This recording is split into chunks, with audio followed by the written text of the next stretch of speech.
Hey family, I'm SNwadiei. I'm Habasia. And y'all know what that means, y'all. Helping your brothers and sisters in Africa.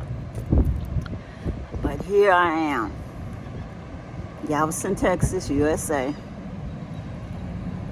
I'm coming to y'all right now as the Creole Griotist. Creole because that's what I grew up, y'all. That was my culture. My relatives are from Louisiana. We celebrate family reunions in Opelousas. And that was my identity growing up. Never even verbalized it, especially since I did not speak Creole. That extra language was lost and created during a time and right after the time our family was enslaved in this country. And yes, I said enslaved because that's something that's a verb, an action word. And they had to work hard, physically and mentally, to keep Africans enslaved and to make them think that they were something else besides Africans. So what I'm talking about today, y'all, is symbolism and what things mean to you. What people call dog whistles sometimes. Well, I'm just talking right now just about something as simple as my shirt. Y'all see this shirt?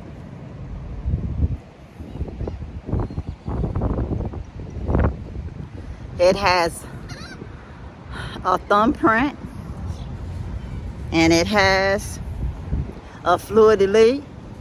And for me, the fleur-de-lis represents Creole, and DNA is self-explanatory. But I never thought it meant anything like a football team, like the New Orleans Saints, because don't follow football. Didn't know that was their symbol at all, and definitely don't think a football team is in anybody's DNA. But I got this t-shirt from one of my friends that does fundraisers a lot for different good causes. And she's Creole, y'all, so she has all kind of cool looking Creole shirts and stuff, and this is just one of them. Well, today when I was at the store, the lady at the store said, "Oh, did y'all get a quarterback yet?" And I'm like, "Quarterback? What is she talking about?" And I'm like, this shirt represents my being Creole, and it's in my DNA. I said I didn't even think about it as the football team until I got it later, and other people started saying that. And then she said, "Oh, well, now I'm hungry." So that's all she could think of that Creoles could do was cook. Yeah, guys, we can cook. That's true. But that's not all we do. It's more to us than just being a fabulous cook. And we can take okra and make it taste like no other, non-slimy and all. But anyway, guys, I will finish this in a little bit because I got to go home for a second. But I will continue this subject on identity and symbolism and how you see the world. What's your story, your interpretation of symbols, and what does it mean in your life and how you respond to other groupings of people. Well, guys, I'm back in my neighborhood. I know y'all can hear the birds talking to one another if you listen. My whole neighborhood is like that, y'all. It's like trees everywhere, y'all see?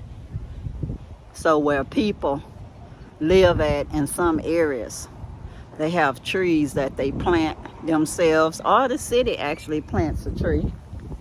Because like I said, this pecan tree was planted by the city some years ago with the Beautified Galveston plan.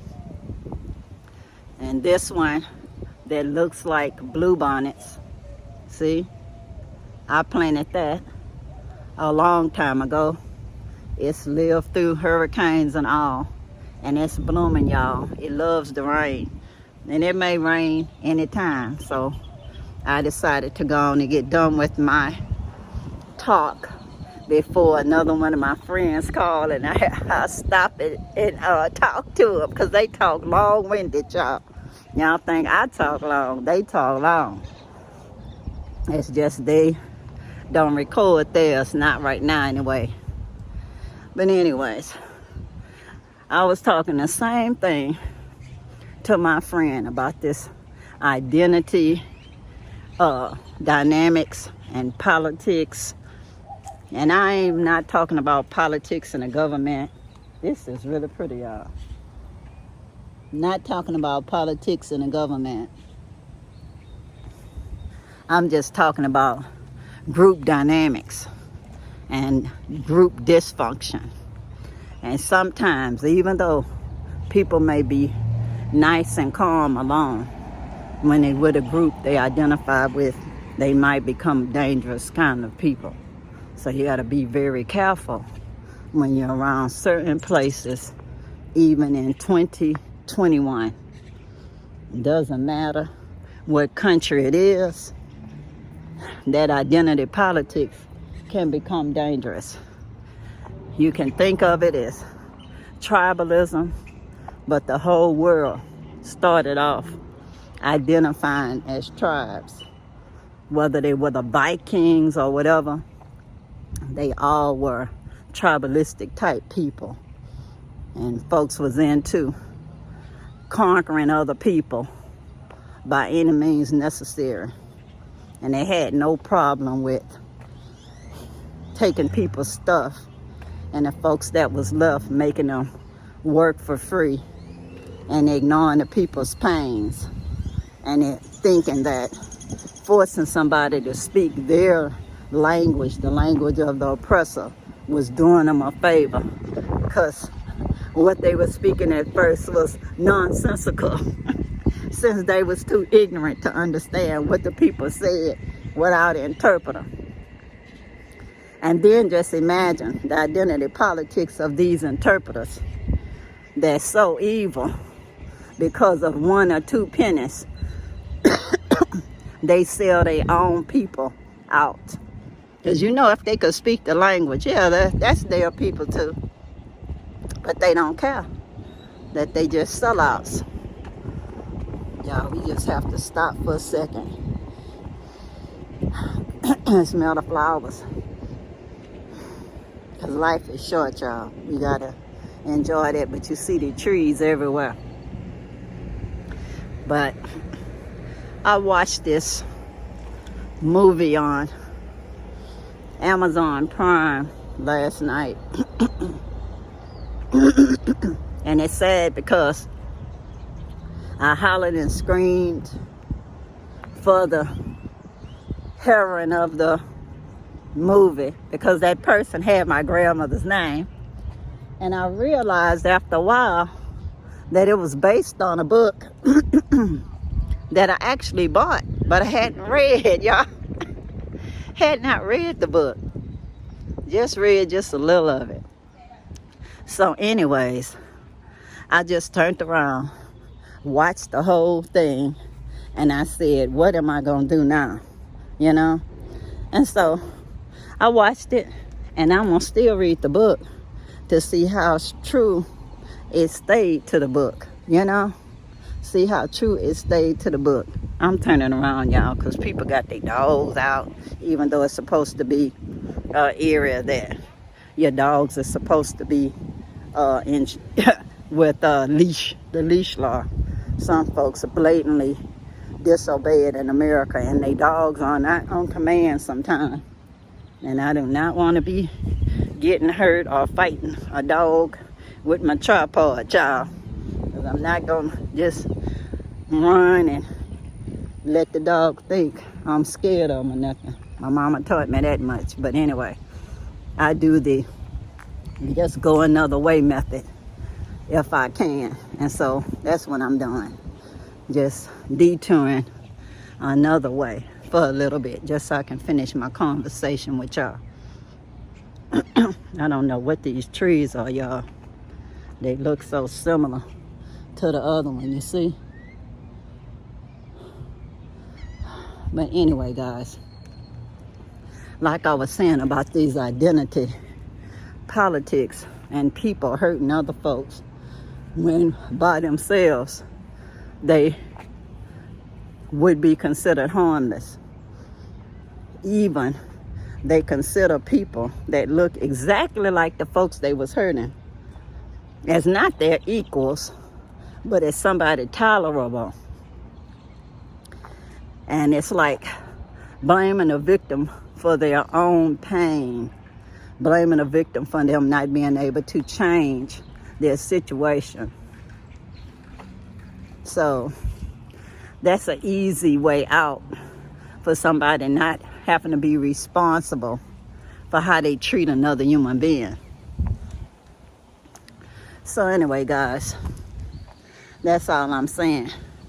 We all need to research as much as possible the history and connection with our own ancestors. I cannot tell y'all who y'all consider y'all ancestors. All I can say is whoever you consider your ancestors, research that history. Research it as far back as possible. As far back as you possibly can. That's just my suggestion. But you're going to do what you want. You're grown, you know, and that's fine. But me,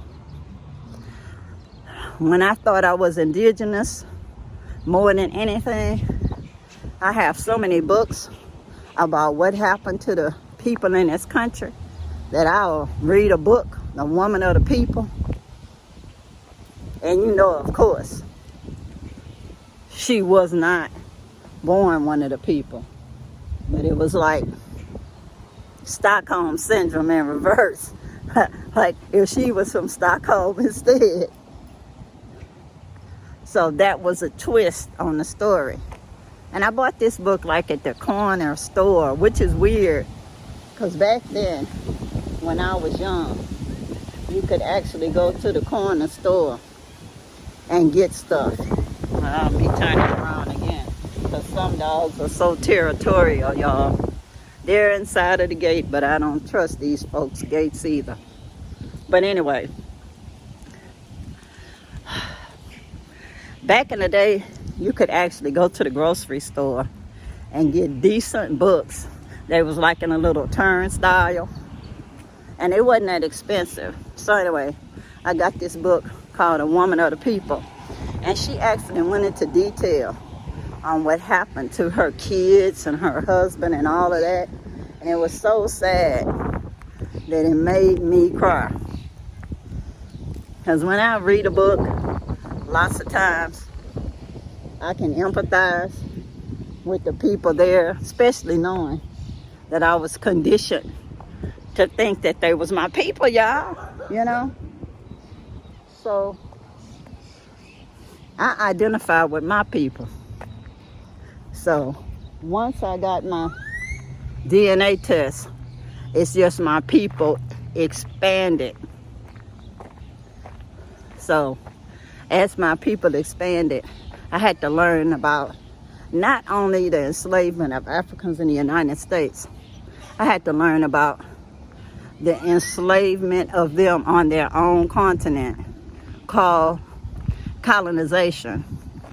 And then after that, new colonization or whatever, neo-colonization, and us with slavery, and then Jim Crow, and all of it pretty much being the same.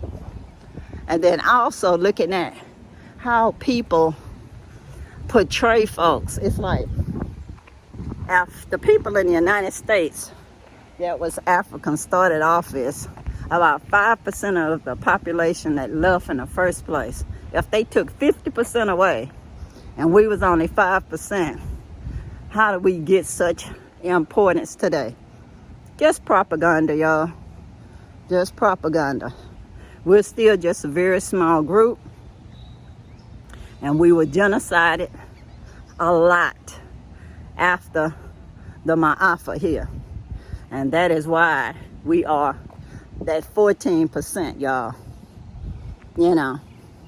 And it could be a little more or a little less, but that is how they got to that number. It was by design. But I do not buy none of the crap about somebody else taking our jobs or having any power, because it's all baloney. Like I said, the same people in power have been in power all along. It's the 1% controlling everybody else, just pulling their strings, making you feel some kind of way. So all I can say is just think, research, research, and research. And it will empower you to get to another level. And then you'll at least be a conscious person when you decide what side of history you're going to be on. If you're going to want to be seen as a colonizer, a new colonizer, neo-colonizer, capitalist, or if you're going to be folks that's in an exodus, a movement of the people going home to the motherland, and you want to intermix with your people. Not to say total assimilation, because that happens over a couple generations. Because as the children are born, the new children will learn the language, the cultures will be mixed as the people are mixed. It took almost 400 plus years to change the culture so drastically, and yet there were still retentions, including my grandmother's name, y'all. That Cora being one of the languages, not languages, but from one of the languages in the Gambia and Senegal, you know, probably Mandinka or Mende, but definitely a surname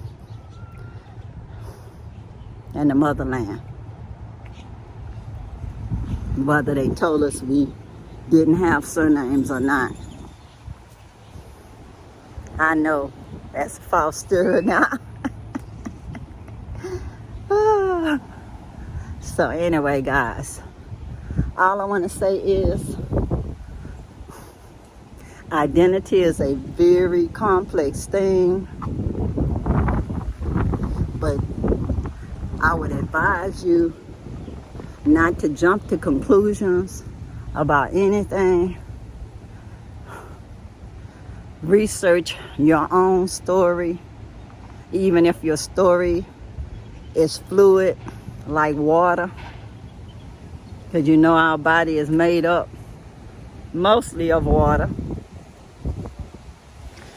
So like our body is fluid, our identity is that way too. So guys, before you think of somebody as just them and us, realize they are us and we are them. It's just us. It's just us, y'all. It's just us. And maybe one day you'll come to that conclusion. But I know that it's just us. And I love you guys. I love all of y'all. I love y'all in the motherland. I love y'all right here in the USA. I love you in any other part of the diaspora. I just love you guys. I do. And I ain't lying. Everybody has free will though. Nobody can make you do anything but you. So if you're on your own to do your research and decide what's right for you and your consequences for your actions, nobody is responsible for that but you too.